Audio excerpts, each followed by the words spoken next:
गोपी दिखाई नहीं देती, पर गोपी गीत में उनके सारे विचार की धाराओं को गोपियों ने प्रदर्शित कर करके समर्पण कर दिया है। और बहुत महत्वपूर्ण, मेरा प्रिय श्लोक पूरे 19 श्लोकों में से, जो मेरे भी प्राण है।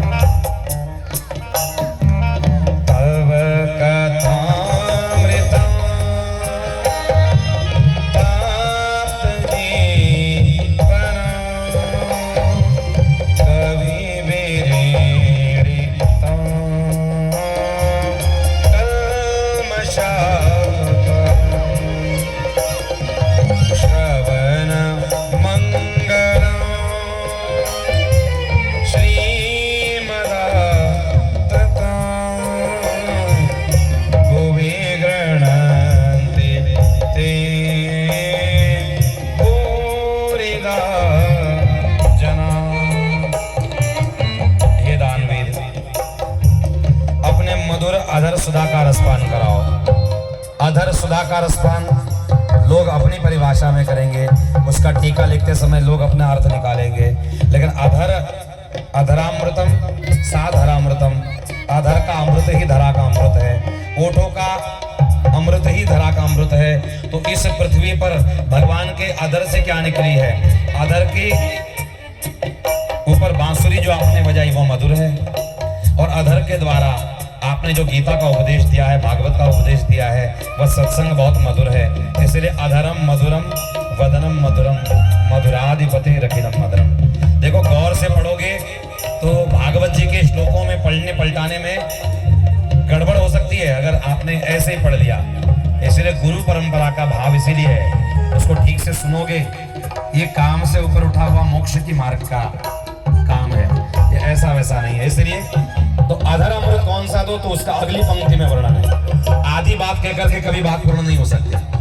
मैं मिलूंगा ये कह के नहीं चलेगा, मैं कल कहाँ मिलूंगा बताना पड़ेगा। तो अगली पंक्ति उसको विश्लेषण करती है।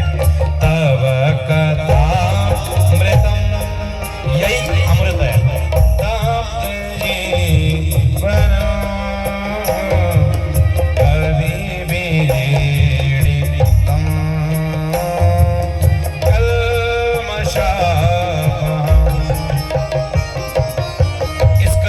सबसे बड़ा अमृत अगर कोई हो तो कथा का अमृत है।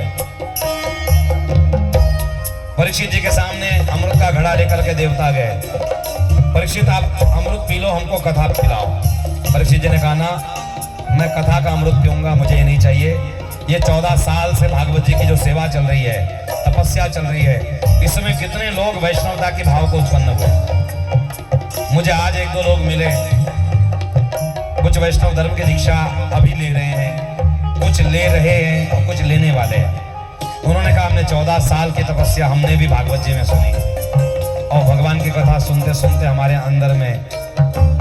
अंदर की कामनाएं जलकर भस्म हुई, और अब हमको न खाना है न पीना है, हमको तो बस गोविंद का दास बने रहना है। इस कथा ने बहुतों का जीवन बनाया है।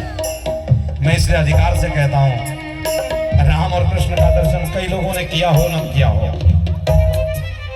पर भागवत का दर्शन सब लोगों ने किया है, और भागवत जैसा भगवान इस संसार में कोई नहीं है। राम और कृष्ण ने कईयों का उद्धार नहीं किया, वे मात्र किन्हीं भक्तों का उद्धार कर पाए, पर उनके नाम ने और उनकी कथाओं ने लाखों करोड़ों अरबों लोगों का नाम कल्याण कर दिया। इसलिए तब कथा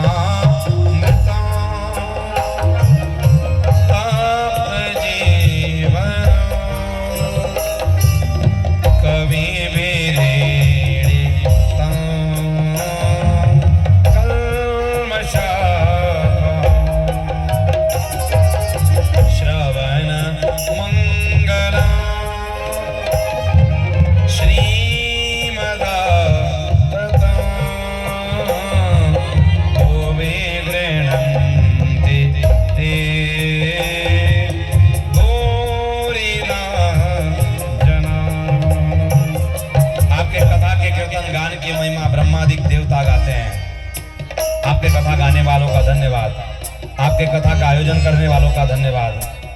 इसलिए कथा के आयोजक प्रयत्न में है कि हम रामकृष्ण बुला सके ना बुला सके, पर रामकृष्ण की कथा गाथा को हम दुनिया दुनिया तक पहुंचाएंगे, और जिसके द्वारा जन का कल्याण हो जाएगा, परमेश्वर तक पहुंच जाएंगे।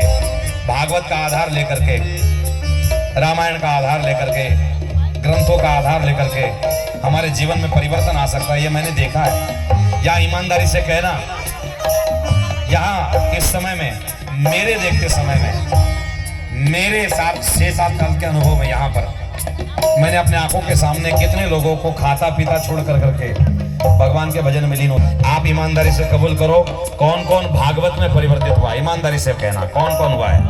वैष्णव कौन कौन बने? भागवत जी में कौन कौन बने वैष्णव? इस भागवत में कौन कौन वैष्णव बने? ईमानदारी से हाथ ऊपर करो, वो देखो दिखाई दे रहे हैं। इस भागवत जी की सेवा में भागवत सुनते सुनते वैष्णवता आ गई।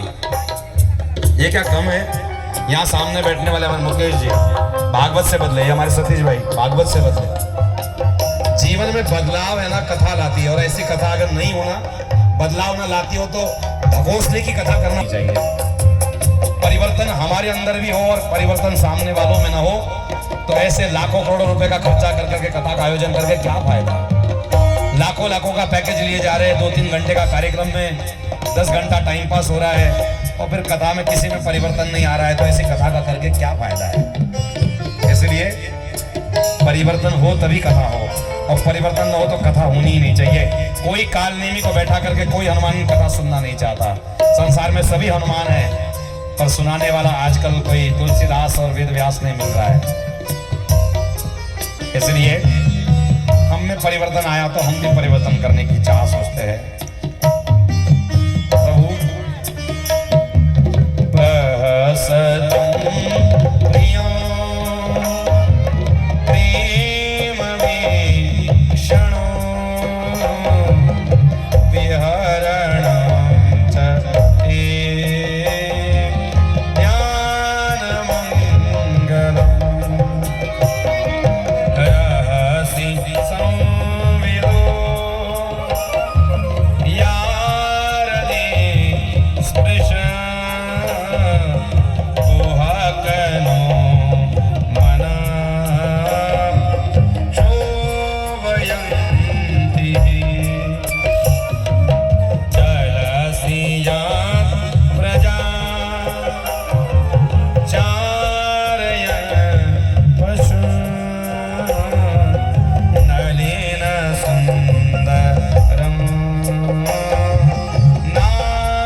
प्रेम भरी बातें करके, प्रेम भरे दर्शन दिला करके